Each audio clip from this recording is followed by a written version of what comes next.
കൽക്കി 2898 AD നാഗ് അശ്വിൻ എന്നടാ പണ്ണ് വെച്ചിരിക്കറ എങ്ങനെയുണ്ട്? നന്നായി.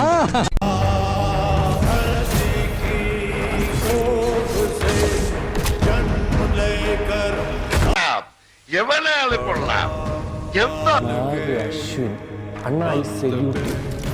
എങ്ങനെയാണ് ഈ സിനിമ എക്സിക്യൂട്ട് ചെയ്തത്?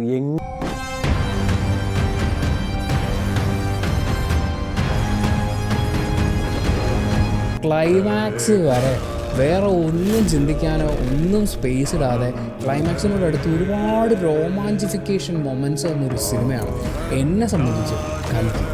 ഒരു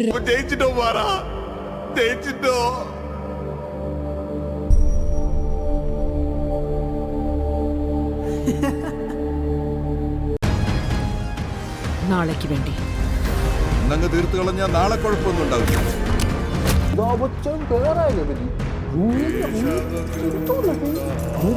അമിതാഭ് ബച്ചൻ രക്ഷയില്ല. ഈ പ്രായത്തിലും എല്ലാവരും ഇതാ. സാമയികമായിരിക്കുന്നു. ഭഗവാന്റെ ഉള്ളിലാണ് സൃഷ്ടികർമ്മം നടക്കുന്നത്. ആ ഭഗവാനാണ് ഇപ്പോൾ അമ്മയുടെ ഉദരത്തിൽ. ഈ സിനിമയുടെ ഊർജം എന്ന് പറയുന്നത് അമിതാഭ് ബച്ചനാണ്. അമിതാഭ് ബച്ചൻ ഞാൻ രക്ഷിക്കും. Super duper.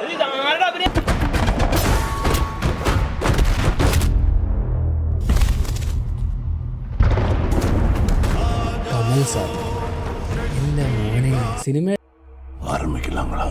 എത്ര യുഗങ്ങൾ കഴിഞ്ഞാലും എത്ര അവസരങ്ങൾ കിട്ടിയാലും മനുഷ്യൻ മാറില്ല, മാറാൻ കഴിയില്ല.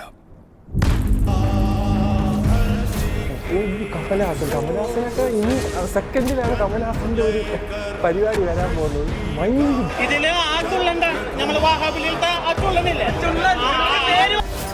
ഒരു 1.5 പൗണ്ട് ഒറ്റ ഷോട്ട് നേരെ കോംപ്ലക്സിൽ.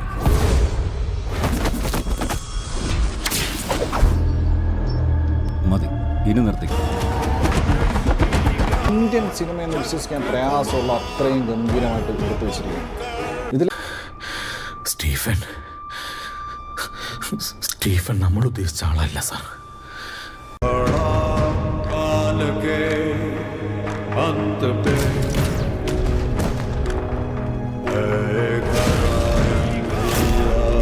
ഇന്റർവെല് കഴിഞ്ഞ് സീറ്റ നേറ്റു അടിപൊളി തകർപ്പൻ.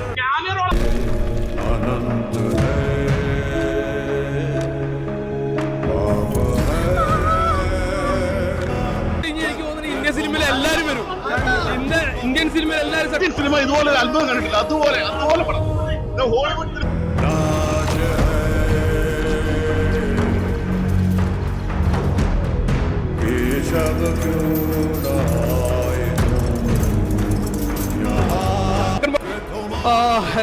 കലക്കി മസ്റ്റ് വാച്ച് തിയേറ്റർ എക്സ്പീരിയൻസ്. ഇന്ത്യയിലെ അവഞ്ചേഴ്സ് അല്ല മാഡ് മാക്സ് എന്നൊക്കെ പറയുന്ന ഒരു ഐറ്റം ആണത്. ഇതില്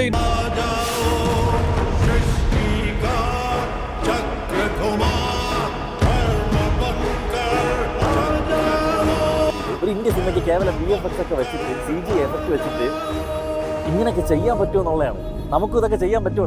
ഡയറക്ടർ യുദ്ധത്തിൽ കേവലം മൃത്യുവാണ് ജയിക്കുന്നത്.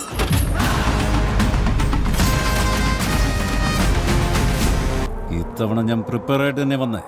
വാ